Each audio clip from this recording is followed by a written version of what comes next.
Good morning students. हम हमारी BA third year philosophy की क्लास में प्लेटो रिपब्लिक पेपर को पढ़ रहे हैं। पिछली क्लास में हमने बात की थी कि प्लेटो द्वारा रचित जो रिपब्लिक ग्रंथ है उसकी विषय वस्तु क्या है, उसका स्वरूप क्या है। आज हम ये जानेंगे इस क्लास में कि प्लेटो ने इस रिपब्लिक ग्रंथ को क्यों रचा, मतलब वो क्या उद्देश्य थे प्लेटो के जिनकी वजह से उन्हें ये लगा कि मैं इस ग्रंथ की रचना करूं। तो कुछ बहुत व्यवहारिक उद्देश्य थे, या प्लेटो जिस जगह रहता था, एथेंस यूनान में रहता था, वहाँ के राजनीतिक सामाजिक वातावरण ने प्लेटो को प्रेरित किया, या ये कहें कि व्यथित किया कि प्लेटो एक ग्रंथ की रचना करे। जब हम अपने आसपास ऐसा माहौल देखते हैं जो कि हम ये चाहते हैं कि उसमें बदलाव हो, तो हमारी कोशिश ये रहती है कि ये बदलकर ऐसा होना चाहिए।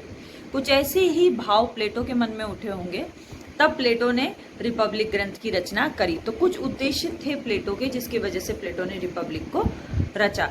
तो हम मोटे मोटे समझ सकते हैं कि 3 उद्देश्य प्लेटो के थे जिनसे प्रेरित होकर या जिनको ध्यान में रखकर प्लेटो ने इस ग्रंथ को रचा। तो सबसे पहला उद्देश्य तो उसका ये था कि प्लेटो के समय हमने सुकरात पढ़ाया, सुकरात के समय भी सोफिस्ट शिक्षक वहाँ पर बहुत ही हम ये कह सकते हैं ख्याति प्राप्त थे। पैसे लेकर लोगों को व्यवहारिक जीवन कैसे जिया जाए, या शासक कैसे बना जाए, अच्छा शासक या प्रशासक कैसे बना जाए, इसकी शिक्षा देते थे।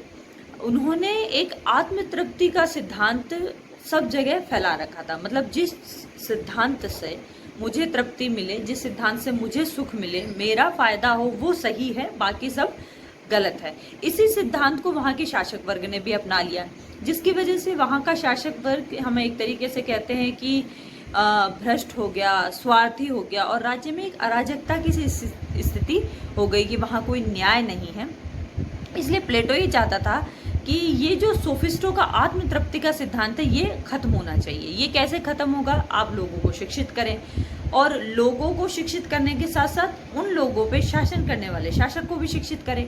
तो प्लेटो के हिसाब से कि जिस तरीके से कोई भी कला, आप जिस भी कला में बेहतर प्रदर्शन करना चाहते हैं, मान लीजिए नृत्य कला में करना चाहते हैं, संगीत कला में करना चाहते हैं, खेलों में करना चाहते हैं, तो आपको उसका निरंतर प्रशिक्षण लेने की ज़रूरत होती है। तो प्लेटो ने कहा कि शासन भी एक कला है, और हमें बेहतरीन शासक तभी मिलेंगे जब हम उनका भी क्या करें, प्रशिक्षण करें। तो ये प्लेटो को ज़रूरी लगा कि आत्मतृप्ति के सिद्धांत का जो तोड़ है वो यही है कि व्यक्ति को इस तरीके से प्रशिक्षित किया जाए कि वो अपने कर्तव्य का सही तरीके से पालन करे। जब व्यक्ति अपने कर्तव्य का सही तरीके से पालन करेगा, हर व्यक्ति अपने कर्तव्य का सही तरीके से पालन करेगा, तो राज्य में एक व्यवस्था बनी रहेगी और सब एक दूसरे के हित के लिए कार्य करेंगे, और इन सब के ऊपर एक शासक होगा जो निस्वार्थ भाव से, जनहित के भाव से कार्य करेगा। इसके अलावा जो दूसरा उद्देश्य था वो ये था कि उस समय जो महत्वपूर्ण शासन के और प्रशासन के पद थे, वहाँ पर लोगों की नियुक्ति किसी योग्यता के आधार पर नहीं होती थी, बल्कि लॉटरी सिस्टम था। मतलब कुछ लोगों को लॉटरी के माध्यम से चुना जाता था। मतलब हर पद के लिए हर व्यक्ति योग्य होता था, और लॉटरी से जिस व्यक्ति का भी नाम आ गया वो व्यक्ति को वो पद दे दिया जाएगा, जिसकी वजह से प्रशासन एकदम अयोग्य लोगों के हाथों में चला गया था। अब वो अयोग्य लोग अपने स्वार्थ के लिए, धन प्राप्ति के लिए ही उस पद का इस्तेमाल करते थे। जनता के कल्याण के लिए, समाज के साधन के लिए, हित के लिए, समाज में व्यवस्था बनाए रखने के लिए वो प्रयास नहीं करते थे। तो इस लॉटरी सिस्टम को ख़त्म करना भी प्लेटो का प्रमुख उद्देश्य था। इसलिए वो बताना चाहता था कि वो कौन सी व्यवस्था होनी चाहिए जिसकी वजह से, या वो कौन सा प्रशिक्षण होना चाहिए जिसकी वजह से किसी योग्य पद पर कोई योग्य व्यक्ति पहुंचे।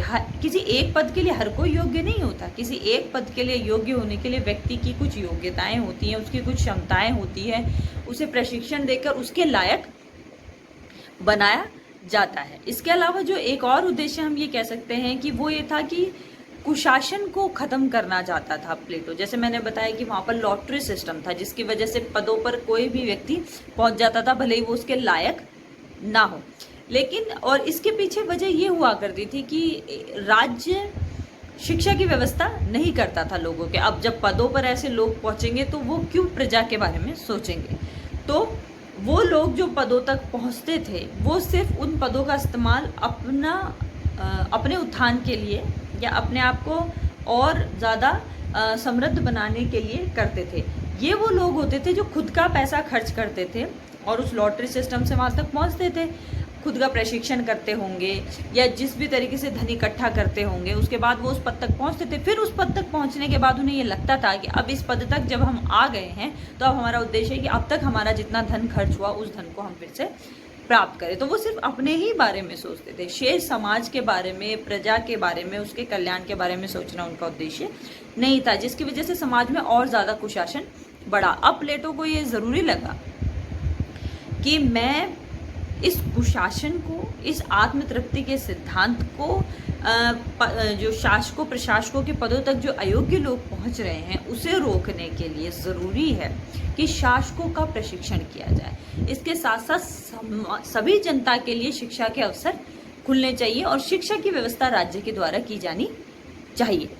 और जो शासन है वो निस्वार्थी और जनहित के भाव से भरे हुए लोगों के हाथ में होना चाहिए। तो रिपब्लिक का उद्देश्य यही है। आगे जाके हम देखेंगे कि प्लेटो बताता है कि कैसे संपूर्ण जनता की शिक्षा की व्यवस्था की जाए, कैसे कोई व्यक्ति ही शासक के पद तक पहुंचेगा जो एक लंबे प्रशिक्षण के दौर से गुजरेगा। तो अब अगली क्लास में हम उससे आगे की चीज़ पढ़ेंगे।